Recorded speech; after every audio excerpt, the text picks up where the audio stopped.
Magandang araw Pilipinas! Welcome to Sinas Vlogs PH.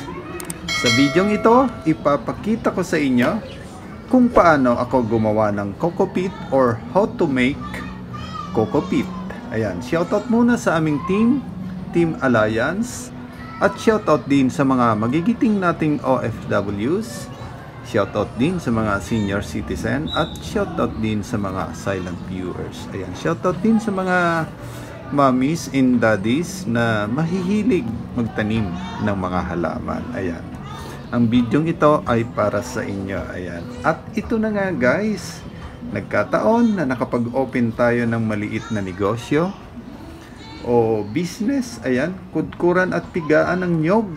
At hindi na ako nahirapang maghanap ng bunot o pinakatampok ng nyog, kasi ito yung ginagamit o gagamitin nating paggawa ng Coco Peat. Ayan.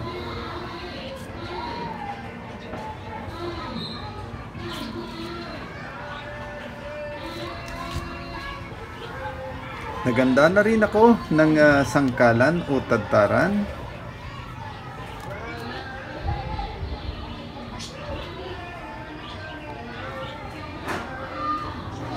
Salaan, ayan, na hiniram ko lang kay Commander, at syempre di mawawala yung itak o barang. Ayan.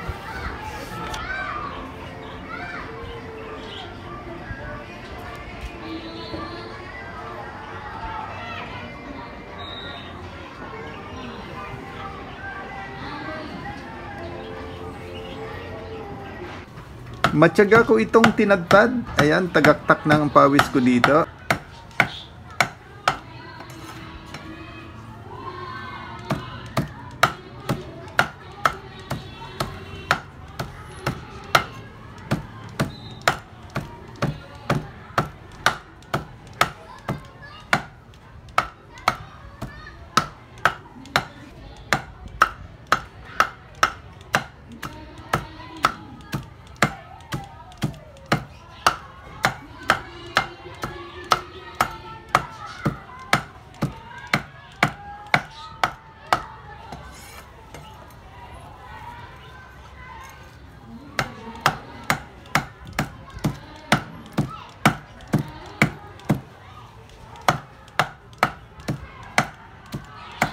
At sinala ko sa salaan na hiniram ko lang kay Commander.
At ito na nga, ayan.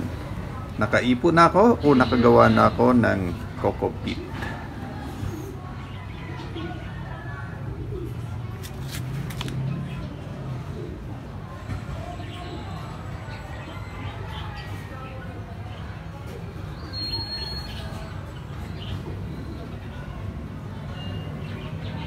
At makikita nyo, ayan, nagpunla na rin tayo ng mga halaman gamit ang Coco Peat. At naghanda na rin ako ng soil o organic soil. Inaluan ko ng ipot ng manok o chicken manure.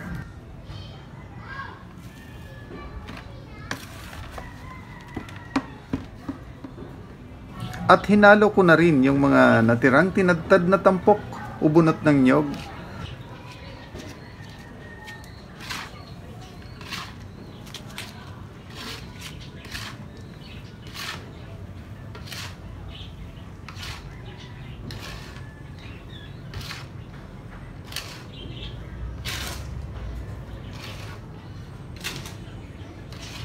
At nagpunla na rin ako ng mga halaman.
At sa mga nag-subscribe sa akin, maraming salamat. At sa mga bago kong viewers, welcome po sa aking channel.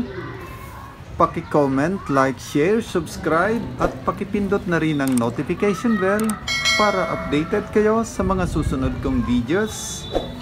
Maraming salamat at sana naibigan nyo o nagustuhan nyo itong aking video patungkol sa paggawa ng coco peat or how to make coco peat. Ayan, maraming salamat po sa inyong lahat. Muli, stay safe, stay home, God bless. Diyos, mamalos.